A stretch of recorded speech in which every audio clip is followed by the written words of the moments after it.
بسم اللہ الرحمن الرحیم۔ السلام علیکم عزیز طلباء و طالبات، شعبہ اردو سے میں ہوں مصرفت ریحانہ، اور آج کا ہمارا موضوع سخن ہے برسات کی بہاریں۔ یہ ہمارا لیکچر نمبر 8 ہے، جو کہ برسات کی بہاریں نظم جو ہے اس پر مشتمل ہے۔ اس کا بند نمبر 1 اور بند نمبر 2 ہم پڑھیں گے۔ شاعر کا نام نذیر اکبر آبادی، نظم کا عنوان برسات کی بہاریں۔ آئیے عزیز طلباء و طالبات، اب ہم چلتے ہیں نذیر اکبر آبادی کے تعارف کی جانب، جو کہ کچھ اس طرح سے ہے۔ نذیر اکبر آبادی 1735 میں پیدا ہوئے۔ نذیر تخلص اور اصل نام ولی محمد تھا۔ ایک طویل عرصے تک نذیر کو ایک ناد دریافت جزیرے کی حیثیت رہی، حالانکہ صرف یہی ایک ایسے شاعر ہیں جن کی شاعری سے اہل فرنگ کے مطابق سچی ہے۔ یہ پہلے شاعر ہیں جنہوں نے دربار سے ناطہ توڑ کر عوام سے تعلق جوڑا، اسی لیے عوامی شاعر کہلاتے ہیں۔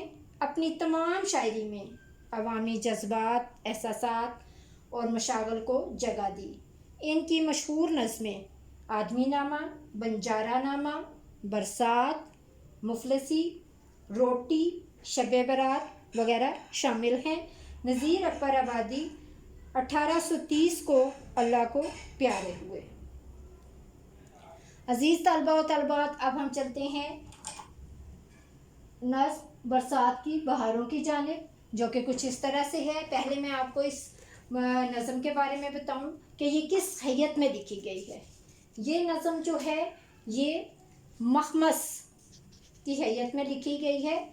مخمص جو ہے ایسی نظم کو کہتے ہیں جس میں 5 شعر ہوں۔ ایسی نظم جس کے ہر بند میں 5 مصرے ہوں، ٹھیک ہے۔ اچھا جی، یہ نظم جو ہے اس میں ایک مصرع جو ہے وہ بار بار دہرایا گیا ہے، وہ کون سا ہے؟ یہ کیا کیا مچی ہیں یارو برسات کی بہاریں۔ یہ جو ہے یہ ٹیپ کا مصرع ہے۔ ٹیپ کا مصرع اس کو کہتے ہیں جو پوری نظم میں ایز اٹ از جو ہے ہر بند میں یہ ایک فقرہ جو ہے، یہ ایک مصرع جو ہے وہ آتا ہے۔ عزیز طلباء و طالبات، اب ہم چلتے ہیں نظم کے پہلے بند کی جانب، جو کہ کچھ اس طرح سے ہے۔ ہیں اس ہوا میں کیا کیا برسات کی بہاریں، ہیں اس ہوا میں کیا کیا برسات کی بہاریں، سبزوں کی لہلہاہٹ باغات کی بہاریں، بوندوں کی جمجماہٹ قطرات کی بہاریں، ہر بات کے تماشے ہر گھات کی بہاریں، کیا کیا مچی ہیں یارو برسات کی بہاریں۔ عزیز طلباء و طالبات، اب ہم چلتے ہیں اس کے مشکل الفاظ کی طرف، جو کہ کچھ اس طرح سے ہیں۔ برسات، برسات کہتے ہیں بارشوں کے موسم کو۔ بہاریں، خوشیاں یعنی کہ رونقیں۔ سبزوں یعنی کہ ہریالی۔ لہلہاہٹ، جھومنا یا ہوا سے ہلنا۔ جمجمانا، جمجماہٹ اس کا مطلب ہے چمک۔ قطرات، قطرے کی جمع ہے یعنی کہ بوندے۔ عزیز طلباء و طالبات، اب ہم چلتے ہیں اس بند کے مفہوم کی جانب، جو کہ کچھ اس طرح سے ہے۔ برسات کی بہاروں اور روانی میں ہوا کا زور و شور بھی شامل ہے۔ باغ سرسبز و شاداب ہیں اور درخت بھی جھوم رہے ہیں۔ برسات کے قطرے سبزے پر اپنی چمک دمک دکھا رہے ہیں۔ ہر بات اور ہر جگہ میں ایک رونق ہے۔ برسات کی کثرت کی وجہ سے ایک دل چسپا تماشا نظر آتا ہے۔ عزیز طلباء و طالبات، اب ہم چلتے ہیں اس بند کی تشریح کی جانب، جو کہ کچھ اس طرح سے ہے۔ نذیر اکبر آبادی کو برِ صغیر کا عوامی شاعر بھی کہا جاتا ہے۔ عوامی شاعر اس لیے کہ انہوں نے تمام موضوعات کو اپنی شاعری کا حصہ بنایا۔ اس شعر میں شاعر برسات کے موسم کی کیفیت بیان کرتے ہوئے کہتے ہیں کہ برسات کے موسم میں جب ٹھنڈی ہوائیں چلتی ہیں تو بہاریں ہر طرف چھانے لگتی ہیں اور ٹھنڈک کا احساس ہر کسی کو اپنے دامن میں لے لیتا ہے اور موسم میں خوشگوار احساس نمایاں ہو جاتا ہے۔ بارش کی کثرت نے زمین و آسمان کی وسعت میں جو ٹھنڈک اور شگفتگی پیدا کر رکھی ہے، اس سے زمین و آسمان کا چہرہ بھی مسکرا اٹھتا ہے۔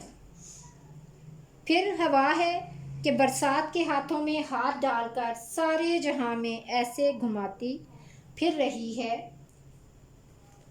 دوسرے شعر میں شاعر کہتا ہے کہ سبزہ جو پہلے ہی سرسبز و شاداب تھا، بارش میں نہانے سے مزید تر و تازہ ہوا چلا جاتا ہے اور ہر طرف سبزہ لہلہاتا نظر آتا ہے۔ گویا ایسا معلوم ہوتا ہے کہ زمین پر سبزے کی حکمرانی قائم ہے۔ باغ میں پھول کھلنے لگتے ہیں، پھلوں والے پودے پھلوں سے لد جاتے ہیں اور بہار کا موسم اپنے نقطۂ عروج پر دکھائی دیتا ہے۔ قرآن حکیم میں ہے، اور وہ ایسا ہے کہ جس نے آسمان سے پانی برسایا، پھر ہم نے اس کے ذریعے سے ہر قسم کے نباتات کو نکالا، پھر ہم نے اس سے سبز شاخ نکالی۔ تیسرے مصرع میں شاعر کہتے ہیں کہ بارش کے قطرے ننھی ننھی بوندیں بن کر زمین کی پیاس بجھا رہے ہیں۔ برسات میں بجلی کی گرج اور چمک بھی شامل ہے، جس کی وجہ سے زمین پر رم جھم برسنے والے قطرے روشن اور چمکیلے ہیں۔ آج ایسا محسوس ہوتا ہے جیسے زمین پر قیمتی چمکتے ہوئے موتی نازل ہو رہے ہیں۔ بقول شاعر، یہ منظر سہانا یہ دلکش سما، یہ منظر سہانا یہ دلکش سما، یہ پیاری زمین یہ حسین آسماں۔ چوتھے مصرع میں شاعر کہتے ہیں کہ برسات کے موسم میں لوگوں کے چہروں پر مسکراہٹ چھا جاتی ہے۔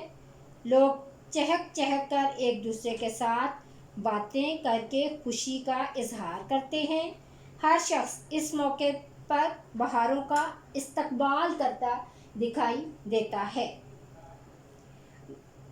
نہ جانو کم اسے یارو بڑا تماشا ہے، نہ جانو کم اسے یارو بڑا تماشا ہے، جدھر دیکھو ادھر ایک تماشا ہے۔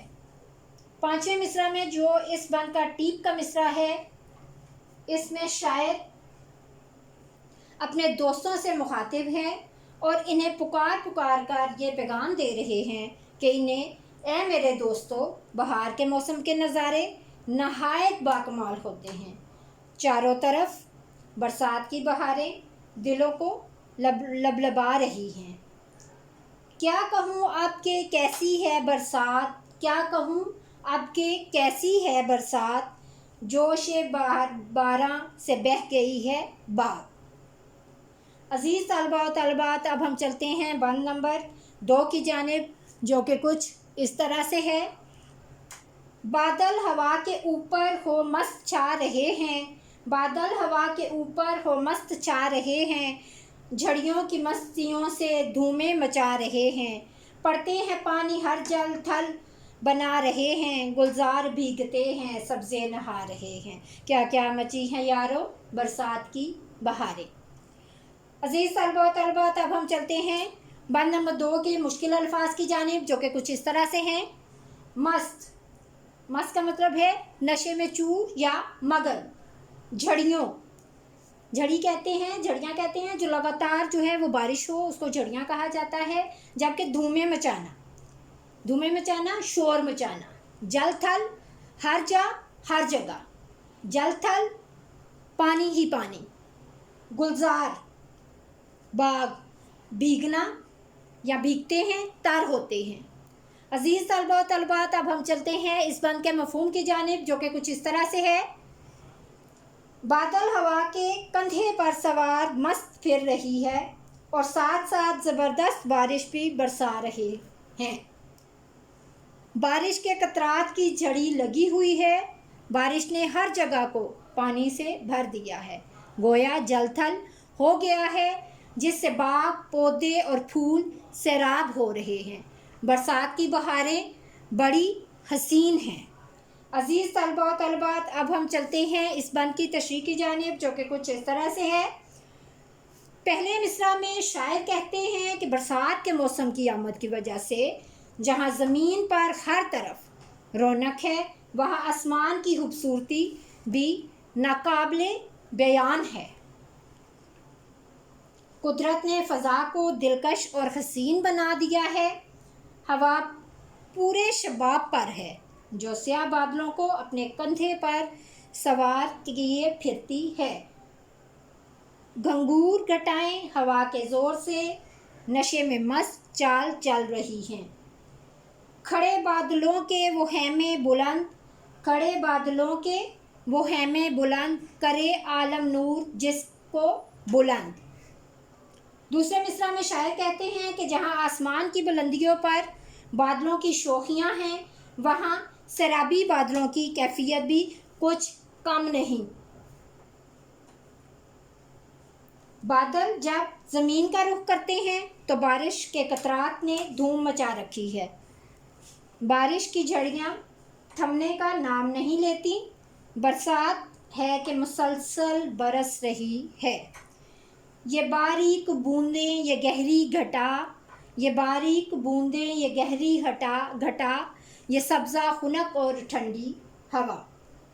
تیسرے مصرع میں شاعر کہتے ہیں کہ گرمی کی تپش سہتے سہتے جب بدن جھلس جاتے ہیں تو ایسے میں انسان کی نگاہیں آسمان کی طرف بارش کی منتظر رہتی ہیں۔ بارش کے موسم کا انتظار مسترب کیے رکھتا ہے، اور برسات کا موسم آتا ہے تو خوب بارشیں ہوتی ہیں،